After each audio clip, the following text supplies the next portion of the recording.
Le chef du Parlement kényan a ordonné au ministre de l'Éducation d'examiner des allégations selon lesquelles l'université du pays serait en train de discriminer contre certains étudiants. Les étudiants musulmans qui étudient dans une université chrétienne ont été sujets à des discriminations. C'est-à-dire, Minister, the member has not asked questions. He has made very fundamental statements and allegations that on the face of it are very serious. What I direct you, Minister, to do is, because you can't hazard answers to those kind of statements, I will direct you to send your team to the university, go and find out these allegations. Il leur a été forcé d'aller participer à des services chrétiens, c'est-à-dire des messes. Enfin, bref, ça dépend. Vous savez, chez les chrétiens, il y a des messes, il y a des prières, il y a plein d'histoires. Donc, en bref, les étudiants travaillant dans une université, ou disons étudiants dans une université, des étudiants de foi musulmane ont été discriminés, ont subi beaucoup de pression venant de l'université parce qu'ils ne viennent pas dans des services de prière. Ma première question est celle-ci. Comment est-ce que la prière est devenue un facteur dans un établissement d'études intellectuelles en Afrique? Point d'interrogation. Alors, le chef de parlement du Kenya a demandé ou ordonné au ministre de l'Éducation d'examiner les allégations selon lesquelles une université du pays obligeait les étudiants musulmans à assister à des services chrétiens. La question première qui se pose, c'est comment est-ce possible? Vous êtes une université chrétienne. Vous acceptez les gens venant de partout, n'est-ce pas? Les musulmans aussi. C'est pour finalement leur demander d'aller prier à la chrétienne après, ou bien vous dites déjà dès le départ que comme vous êtes ici dans notre université, vous serez obligé de faire partie ou d'être présent dans des services chrétiens. En interrogation. L'université d'Aystar, une école chrétienne privée près de Nairobi, aurait également repoussé le nombre d'étudiants qui n'ont pas été à la chapelle. On a retenu leur cote, c'est-à-dire les résultats de leurs examens n'ont pas été donnés parce qu'ils n'ont pas été à la chapelle. Et le MP, c'est-à-dire le parlementaire, n'a pas été très content à cet égard. The said policies, this country is protected by the Constitution. A Muslim student is at liberty to go to a Christian student, to go to a Christian university. A Christian student is at liberty to go and get his education from a Muslim university. But no student will be forced to go to a chapel or either to go to a mosque to pray.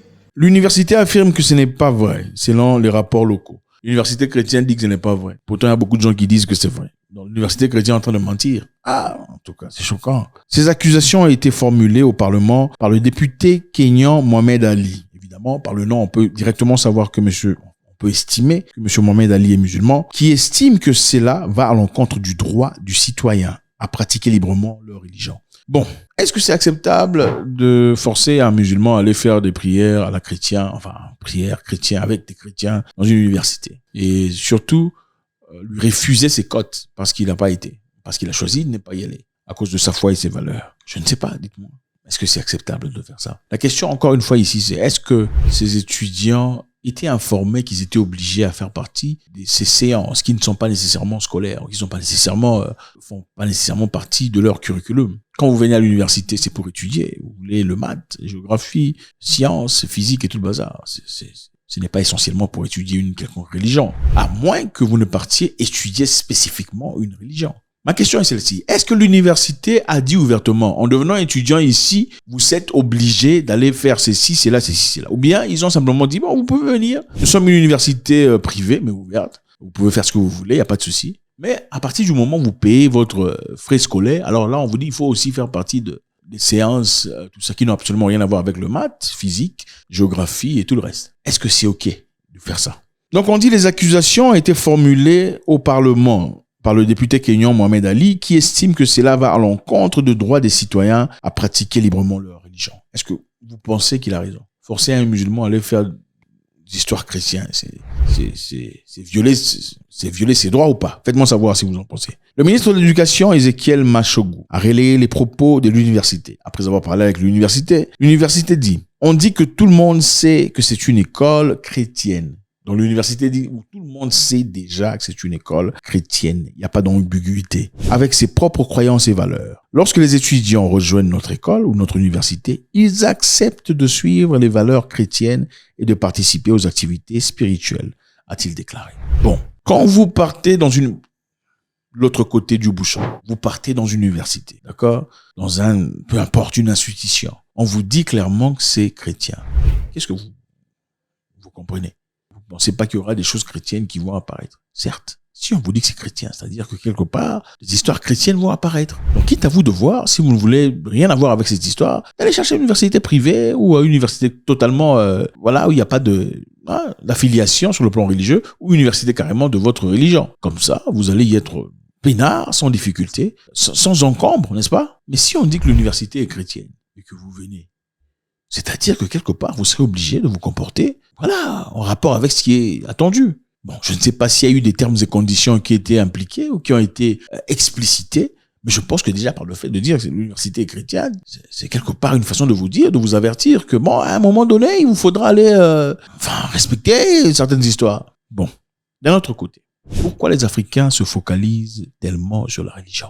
Est-ce que vous pensez que c'est le moment de se focaliser sur la religion? Moi, je pense que il est plutôt temps de créer, de fabriquer, de charpenter des industries, la bombe atomique. On en a besoin. La bombe atomique, pourquoi on ne se focalise pas sur comment créer la bombe atomique? Vous savez pourquoi on n'ose pas badiner avec la Corée du Nord? C'est parce que la Corée du Nord a une bombe atomique. Vous savez pourquoi on ne rigole pas avec Poutine? Ou on n'attaque pas? Vous savez, si Poutine c'était l'Irak, on serait déjà, ça serait fini depuis longtemps. Pourquoi on ne le fait pas? La bombe atomique. Ils ont investi dans l'intelligence, la capacité cérébrale. Pourquoi on ne s'hasarde pas chez certaines personnes? La Chine, par exemple. C'est parce que la Chine a investi dans l'intelligence. En Chine, il n'y a pas de confort, machin, histoire, religion, tout le bazar. Je ne suis pas en train de vous dire qu'on est contre la religion. On vous connaît. Africains, généralement, on vous dit ça. C'est un sorcier, c'est ça. Voilà pourquoi vous êtes les derniers. On va vous dire la vérité. Les derniers du monde. Quelqu'un intelligent disait les pays à trop de religions sont souvent des pays pauvres et en guerre. Je m'en examiner. Les pays où il y a beaucoup trop de religieux, c'est généralement des pays très pauvres et des pays en guerre. Pourquoi les gens prient? Les gens beaucoup parmi eux, en tout cas, prient parce que ils cherchent un support sur le plan financier. On a tellement faim, on a besoin de manger. Il faut prier.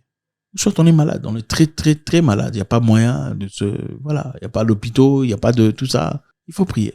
Ou encore, le pays va très, très, très mal. Il faut avoir un visa. Alors, il faut prier pour que Dieu ouvre les portes. Pourquoi on ne se focalise pas sur l'intelligence? Encore une fois, on vous connaît. Oh, c'est un sorcier. Non, on vous dit pas ça. Prier, c'est bien. Mais on ne peut pas seulement prier. Aucun pays n'a été développé seulement dans la prière. Il n'y en a pas. Je répète, ça va vous déranger. Je m'en fous. Je ne suis pas là pour me faire aimer. S'il y a quelqu'un sur Internet, chez les francophones ou chez les anglophones, qui n'est pas là pour se faire aimer, c'est moi. Aucun pays n'a été développé seulement dans la prière. Il faut autre chose. Il faut autre chose. Les Chinois viennent en Afrique, ils vous font des chaises en plastique. Montre ces chaises en plastique dans la caméra. Donne-moi ça ici. Ces chaises en plastique. Les Chinois font ces chaises en plastique. Ils écrivent ici derrière Jésus est sauveur. On vous vend dans vos églises. Vous mettez ça, ils se font de l'argent. Pendant ce temps, les Chinois lui-même, ils ne croient pas en Jésus. Le Chinois ne croit pas en Jésus, mais vous vendez ces chaises en plastique. Vous vous asseyez, Jésus est sauveur. Lui-même, il ne croit pas. Il fait l'argent, vous donnez l'argent, allez, vous rentrez les poches bredouilles. Quand est-ce que vous allez commencer à fabriquer ces chaises en plastique? Le Chinois quitte chez lui, sans rien croire. Il vient chez vous, ok?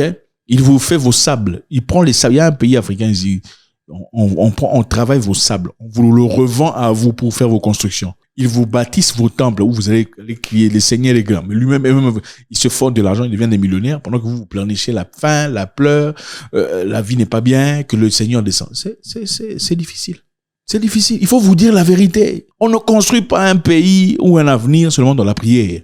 Il est important de créer. Il est important de bâtir de Mombasa à Abidjan des routes, des infrastructures, des capacités. Il est important d'avoir des hôpitaux, important d'avoir la technologie, il est important d'avoir l'intelligentsia, les satellites africains. Il est important de le faire. Pourquoi on emmène la religion dans les universités? Ça sert à quoi?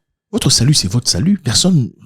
Écoutez, vous mourrez, allez au paradis, laissez les autres. C'est tout. Pourquoi c'est votre responsabilité? Ce n'est pas votre responsabilité. Vous n'avez créé personne. Et le salut de qui que ce soit, ce n'est pas votre responsabilité. Celui qui a établi le salut lui-même vient prendre ces gens qui décident pour eux, ce n'est pas ta responsabilité. Pourquoi on ne se focalise pas sur ce qui est là? Parce que d'ailleurs, pour vous dire la vérité, Je sais que beaucoup de personnes sont d'accord avec moi. La plupart des gens qui prient lundi, mardi, mercredi, jeudi, vendredi, prière, samedi, prière, dimanche, prière, lundi, sont les plus méchants que moi, personnellement, j'ai rencontrés. Beaucoup, si vous êtes d'accord avec moi, faites-moi savoir. La plupart des gens qui prient chaque jour sont des gens invivables parce qu'ils sont détachés de la réalité, complètement. Pourtant, même les livres du ciel, entre parenthèses, disent: comment pouvez-vous prétendre aimer un Dieu que vous n'avez jamais vu si vous êtes incapable d'aimer votre prochain que vous voyez chaque jour? Ce n'est pas possible.